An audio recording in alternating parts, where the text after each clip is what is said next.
کشف سند برد 8 گله استقلال مقابل پرسپولیس.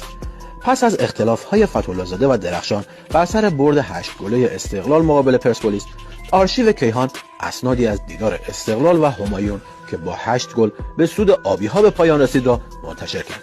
جالب اینجاست که فتح‌الله‌زاده ادعا کرد که حتی حمید درخشان هم به برد استقلال در یکی از داربی‌ها با 8 گل اعتراف کرده. بالاخره واقعیت‌های تاریخ درباره ادعای فتح‌الله‌زاده و علی جباری، ستاره بزرگ تاریخ فوتبال کشورمان، روشن شد و علیرغم اتهاماتی که به این دو زده شد، این اتفاق در سال 1347 رخ داده است. این بازی با نتیجه 8-0 به سود تاج به پایان رسید و یادآور می‌شویم که اصلاً این بازی دوستانه هم نبوده و دیداری کاملاً رسمی بوده. در بازی مورد اشاره علی جباری 3 گل زده است. بعد نیست بدانید که استقلال در اوج تیم‌هایی چون شهباز، ملوان و دارایی و غیره به آنها بین 4 تا 8 گل زد.